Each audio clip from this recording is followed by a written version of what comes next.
కూలిపాక వేయటంలో మీ నాన్నగారికి ఎన్నో సమస్యలుండొచ్చు. ఈ మధ్య నాకేదైనా జరిగితే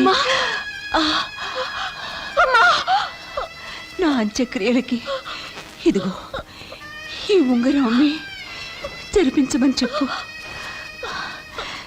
నా గురించి బాధపడద్దని చెప్పు. అబ్బా ఉమా, పాక వెయ్యమను, గృహప్రవేశం జరిపించమను, ఆహ్వాన పత్రిక అందరికీ ఇవ్వమను. ముఖ్యంగా ఆనందకి, పార్వతికి, శంకర్కి, సులోచనకి.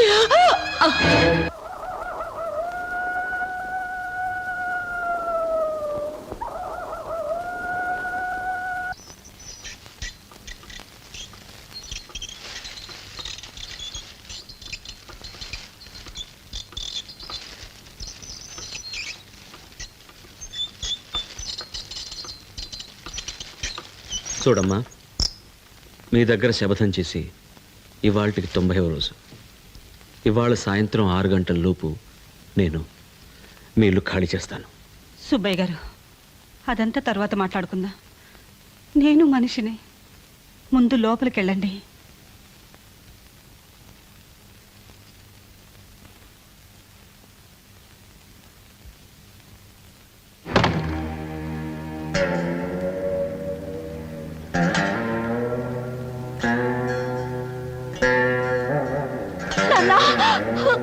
నాన్న, మీరు బయటికి వెళ్ళొచ్చేలాగా అమ్మ అమ్మ.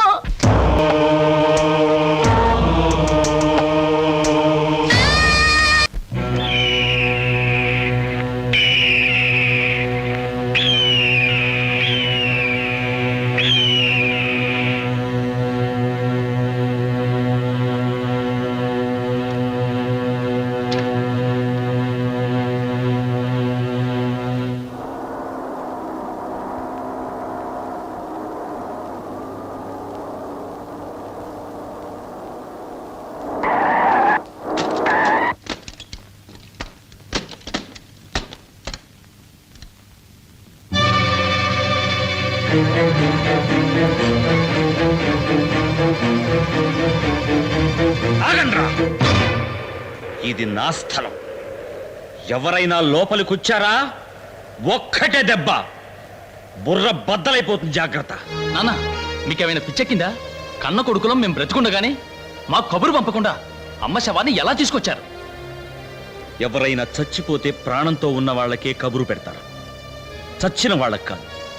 నాకు సంబంధించినంత వరకు నువ్వు ఎప్పుడో చచ్చిపోయావు. నాన్న, నాన్న గిన్న అన్నావంటే నిలబడ్డ చోటే నీకు సమాధి కట్టేస్తాను. జాగ్రత్త. నాతో చెప్పకుండా నీ పెళ్ళాన్ని తీసుకుని నువ్వు ఇల్లు వదిలిపోయావు. నీతో చెప్పకుండా నా పెళ్ళాన్ని మూసుకొని నేను ఇక్కడికి తెచ్చాను. రెంటికి చెల్లు. మావయ్య. మావయ్య అలా పిలవద్దమ్మా. ఒరే బ్రోకరు అని పిలవమ్మా. నీకు కావలసిన మగాడు నీకు దొరకగానే నన్ను బ్రోకర్ లాగే కట్ చేసావు కదమ్మా. ఒరే బ్రోకరు అనే పిలువు, కమిషన్ లేని బ్రోకర్. మిస్టర్ వెంకటయ్య, నువ్వు చస్తే నే రాను, నే చస్తే నువ్వు రాకు అన్నాను. కానీ చనిపోయింది నా భార్య మాత్రమే కాదు, నీకు చెల్లెలు కూడా. చూసే హక్కు నీకుంది. నువ్వు వెళ్ళి చూడు. మరి నా కూతురు అల్లుడు బంధుమిత్ర సపరివారంగా విచ్చేయడానికి ఇది పెళ్లి కాదు బావయ్య, చావు. కోటేశ్వరరావు గారు, విశ్వాసం లేని ఒక కుక్క కోసం నేను మీతో పోట్లాడాను. అయినా అవన్నీ మర్చిపోయి మీరు నా భార్య చావుకొచ్చారు. చాలా సంతోషం. మీరు వెళ్ళి చూడండి. నువ్వు చూడమ్మా. నాన్న, హలో, ఢిల్లీయా? నా కొడుకు శంకరా? నాన్నను మాట్లాడుతున్నాను బాబు. శ్మశానం నుంచి మాట్లాడుతున్నాను. మీ అమ్మ చచ్చిపోయింది. నువ్వు వెంటనే రా. ఇదేంట్రా లైన్ ఇంత క్లియర్గా ఉంది? నువ్వు ఢిల్లీ నుంచి మాట్లాడటం లేదా? బెజవాడ నుంచి మాట్లాడుతున్నావా? ఎప్పుడొచ్చావురా బెజవాడికి? మీ అమ్మ దగ్గర మీరన్న ఆఖరి మాట ఏమిటి సార్? నన్ను ప్రశాంతంగా బ్రతకనివ్వండి కదా. నేను ఇప్పుడు మిమ్మల్ని ప్రార్థిస్తున్నా, నా భార్య శవాన్నైనా ప్రశాంతంగా కాలిపోనివ్వండి. రామ్మ, సులోచన, ఎలా ఉన్నావు? మీ ఆయనేరి? బిజినెస్ పని మీద బాంబే వెళ్ళారు. అంటే నీ మొగుడు బాధ్యత తెలిసి బిజినెస్ చేస్తున్నాడు అంటావు.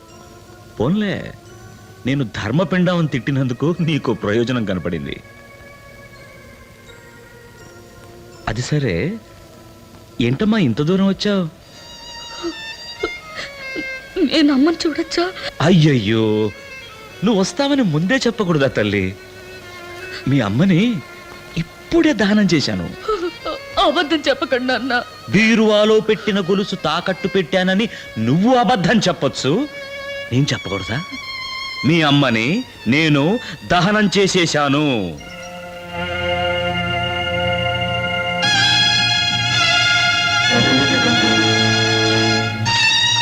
నేను చెప్పిన వాళ్ళు తప్పించి మరెవరైనా ఈ కర్ర దాటి లోపలికి వచ్చారా, ఈ కర్రతోనే వాళ్లకు కపాల మోక్షం. అమ్మ ఉమ్మా, మనుషుల అవసరాన్ని బట్టి రాజ్యాంగాన్నే మారుస్తున్నారు. మనం శాస్త్రాన్ని సంప్రదాయాన్ని మారిస్తే తప్పే లేదు. నా కొడుకులెవ్వరికీ తల్లికి తలకొరువు పెట్టే అర్హత లేదమ్మా. ఆడవాళ్ళు ఈ లోకంలో ఎన్నో గొప్ప గొప్ప పనులు చేస్తున్నారు. నా కోసం నువ్వు ఘనకార్యం చేస్తావమ్మా? చెప్పండి నాన్న.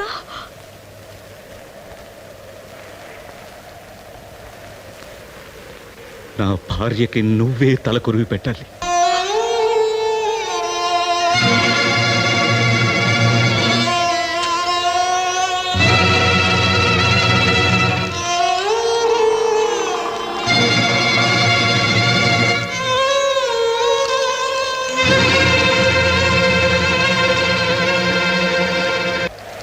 మంచి సమయానికి వచ్చావు. నువ్వు నాకు సాయం చేస్తావా? చెప్పండి మావయ్య. చితి మీద ఉన్న నా భార్య కాలిపోయేలోగా నువ్వు నా కూతురు చెయ్యి అందుకోవాలి. నా భార్య మిమ్మల్ని ఆశీర్వదించాలి.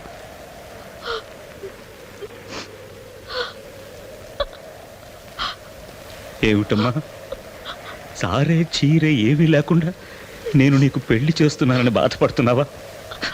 ఆ ముక్కోటి దేవతలు పరమేశ్వరుని కళ్యాణానికి ఇచ్చిన సారె కంటే గొప్ప సారె మీ నాన్న దగ్గర ఉందమ్మా.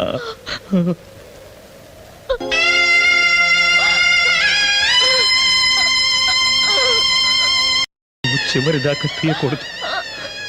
నాకు మీ అమ్మని చూడాలనిపించినప్పుడల్లా ఈ ఉంగరం చూడడానికి వస్తానమ్మా.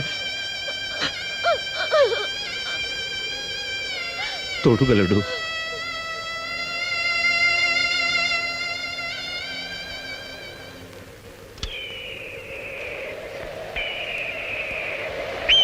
మీ అందరికీ చెప్తున్నాను, ఇదే స్థలంలో ఈ సుబ్బయ్య తన మహాలక్ష్మికి ఒక తాజ్ మహల్ కడతాడు. కట్టందే చచ్చిపోడు. ఆ రోజు మీ అందరికీ నేను ఆహ్వాన పత్రిక పంపిస్తాను. అప్పుడు రండి. వెళ్ళండి.